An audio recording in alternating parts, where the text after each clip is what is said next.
Assalamualaikum warahmatullahi wabarakatuh. Semangat pagi anak-anakku. Hari ini kita bertemu kembali untuk mengikuti pembelajaran ilmu pengetahuan sosial dengan saya Ibu Umaria. Saya berharap kalian masih sehat dan tetap semangat untuk mengikuti pembelajaran jarak jauh. Sebelum kita mulai pembelajaran kita hari ini, marilah kita berdoa agar ilmu yang kita dapatkan nanti bermanfaat buat kita semua. Bismillahirrahmanirrahim. Baiklah anak-anakku, untuk hari ini materi kita masih tentang bab 1 dengan submateri dinamika penduduk benua-benua di dunia. Tujuan pembelajarannya nanti kalian diharapkan bisa untuk menganalisis dinamika penduduk benua Asia, Amerika, Australia, Eropa, dan Afrika. Kalian simak dengan baik penjelasan yang Ibu sampaikan nanti, karena nanti ada tugas yang harus kalian kerjakan. Tetap semangat belajarnya, sukses untuk kalian semua. Sebelum masuk pada materi, kita bahas dulu arti dari dinamika penduduk. Dinamika penduduk adalah perubahan atau pertumbuhan jumlah penduduk dari waktu ke waktu yang disebabkan karena adanya peristiwa kelahiran, kematian, dan migrasi.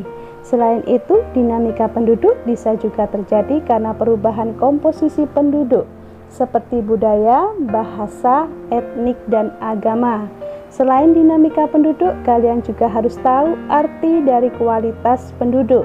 Kualitas penduduk ini dapat dilihat dengan menggunakan ukuran Human Development Index atau HDI atau Indeks Pembangunan Manusia atau IPM dengan indikatornya yaitu angka harapan hidup sejak lahir atau tingkat kesehatannya, pendidikannya, dan pendapatan per kapita. Jika suatu negara memiliki skor HDI yang tinggi, maka penduduk negara tersebut menunjukkan angka harapan hidup yang lebih panjang, rata-rata pendidikannya tinggi, dan pendapatan per kapitanya lebih tinggi. Maka negara ini dikategorikan sebagai negara maju. Nah, sekarang kita masuk pada dinamika penduduk benua Asia. Di benua Asia ada 3 negara dengan penduduk terbesar di dunia, yaitu Cina, India, dan Indonesia. Sedangkan negara-negara yang memiliki pertambahan penduduk usia tua yang cepat adalah Jepang, Cina, dan Korea. Untuk wilayah dengan jumlah kepadatan penduduk tinggi itu di kawasan Asia Timur, Asia Selatan, dan Asia Tenggara. Sedangkan negara-negara yang memiliki penduduk pendatang atau orang asing dengan jumlah yang besar adalah Hong Kong, Makau, Brunei, Malaysia, dan Singapura. Dan negara-negara pemasok migran adalah Kamboja, Laos, Myanmar, Filipina, Timor Leste, Bangladesh, Pakistan, dan Sri Lanka. Untuk komposisi penduduk berdasarkan usia, penduduk Asia tergolong usia produktif 15-65 tahun sebesar 67%. Laju pertumbuhan penduduk Asia sangat tinggi mencapai angka 1,5% per tahun. Sedangkan kualitas penduduk Asia dengan tingkat HDI yang sangat tinggi adalah negara Jepang, Korea Selatan, Singapura, Brunei Darussalam, Cina, dan Arab Saudi. Untuk negara dengan tingkat HDI yang sedang adalah Indonesia, dan negara dengan tingkat HDI yang rendah adalah Nepal atau India. Sekarang kita masuk pada ras. Berdasarkan komposisi ras, penduduk Asia terdiri atas 3 ras utama, yaitu ras Mongoloid, ras Kaukasoid, dan ras Negroid. Untuk agama, Asia merupakan tempat lahirnya agama-agama besar di dunia seperti Hindu, Sikh, Konfusianisme, Taoisme, Shinto, agama Buddha, Islam, Kristen, dan Yahudi. Sedangkan untuk bahasa, benua Asia memiliki ragam bahasa. Negara-negara di Asia kebanyakan memiliki lebih dari 1 bahasa asli. Sedangkan untuk karya seni yang terdapat di benua Asia seperti porselen, keramik, kaligrafi, lukisan, peralatan dari gelas dan metal, tekstil, dan arsitektur. Berikutnya dinamika penduduk Amerika, laju pertumbuhan penduduknya rendah yakni 0,9% per tahun. dengan komposisi penduduk berdasarkan usia yang paling banyak, yaitu penduduk usia produktif sebesar 66%. Sedangkan kualitas penduduk di Amerika HDI yang sangat tinggi adalah Amerika Serikat, Kanada, Argentina, dan Chili. Untuk negara dengan tingkat HDI yang tinggi ada Meksiko, Brasil, sedangkan negara dengan tingkat HDI yang sedang ada Paraguay dan Bolivia. Kemudian untuk penduduk asli Amerika kita tahu adalah suku Indian, selain itu juga ada suku Eskimo. Untuk ras di benua Amerika ada 3 ras, yaitu ras Mongoloid dari Asia, ras Negroid dari Afrika, dan ras Kaukasoid dari Eropa. Untuk budaya atau agama di benua Amerika di sini dibagi menjadi 2. Ada Amerika Utara dengan sebagian besar penduduknya beragama Kristen, dan kemudian ada Amerika Selatan dengan penduduknya sebagian besar beragama Katolik Roma. Untuk bahasa di benua Amerika dibagi menjadi 2, yaitu di benua kawasan Amerika Utara dengan bahasa utamanya yaitu bahasa Inggris, dan bahasa utama di Amerika Selatan yaitu bahasa Portugis dan Spanyol. Untuk budaya di Amerika Utara seperti gaya berbusana, olahraga, makanan, serta produk budaya yang lain. Dan untuk Amerika Selatan ada tarian samba dari Brasil, tango dari Argentina dan Uruguay, dan tarian cumbia dari Kolombia. Hai, sekarang kita sudah masuk pada dinamika penduduk Eropa. Untuk laju pertumbuhan penduduk di benua Eropa sangat rendah, sekitar 0,2% per tahun. Dan untuk komposisi penduduk berdasarkan usia paling banyak adalah penduduk berusia produktif 15 tahun sampai 65 tahun sebesar 67%.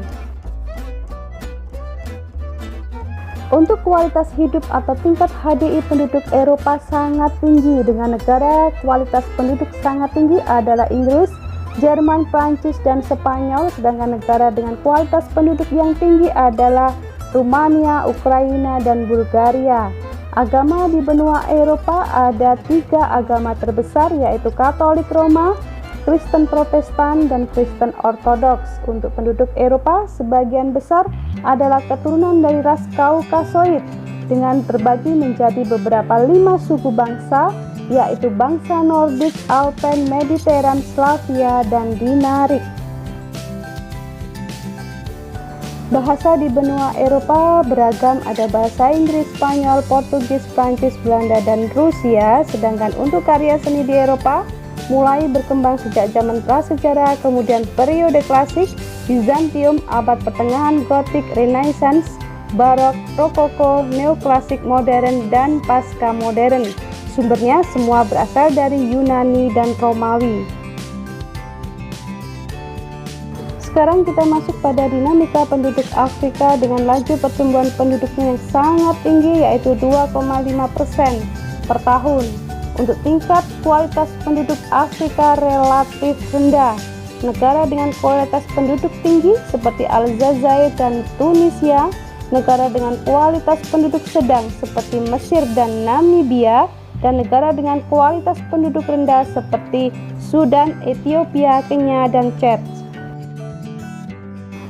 Penduduk benua Afrika adalah keturunan Negro yang berkulit hitam. Hal inilah yang menyebabkan benua Afrika mendapat julukan benua hitam. Bangsa Negro di Afrika dikelompokkan menjadi 2 golongan, yaitu Negro Sudan dan Negro Bantu. Secara garis besar, penduduk Afrika digolongkan menjadi 4 kelompok besar, yaitu ras Negro, ras Kaukasoid keturunan Arab, ras Kaukasoid keturunan Eropa, dan suku pribumi. Agama di benua Afrika, kawasan Afrika Barat dan Utara, penduduknya lebih banyak beragama Islam. Kawasan Afrika Selatan, agama Kristen lebih dominan. Kawasan Afrika Tengah lebih banyak menganut kepercayaan animisme. Kawasan Afrika Timur, agama Islam dan kepercayaan animisme. Agama lain seperti Yahudi dan Katolik Roma. Budaya di Afrika ada kerajinan ukiran kayu, ada tari limbo, dan imingongo. Sedangkan bahasa yang digunakan di Afrika adalah bahasa Arab, Swahili, dan Hausa. Sekarang kita pada dinamika penduduk benua Australia yang tergolong jumlah penduduk di Australia jauh lebih kecil jika dibandingkan dengan benua lainnya. Sedangkan tingkat HDI atau kualitas penduduk Australia sangat tinggi.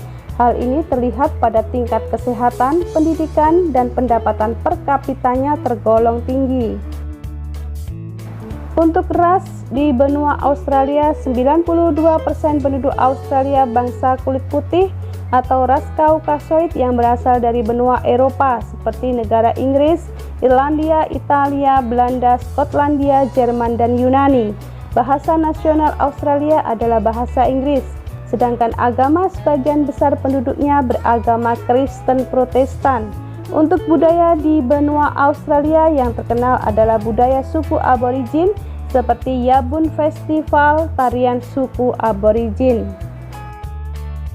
Nah anak-anakku, sampailah kita pada tugas aktivitas individu. Kalian salin tabel ini di kertas folio bergaris, kemudian kalian identifikasi dari masing-masing benua mengenai jumlah penduduk, laju pertumbuhan penduduk, ras, agama, bahasa, dan budaya. Baiklah anak-anakku, terima kasih atas perhatian kalian semuanya. Jangan lupa kalian kerjakan tugas yang sudah Ibu berikan. Selamat belajar dan tetaplah untuk selalu berdoa agar pandemi COVID-19 ini segera berakhir dan kita bisa lagi untuk bertatap muka. Tetap semangat, sukses untuk kalian semuanya. Wassalamualaikum warahmatullahi wabarakatuh.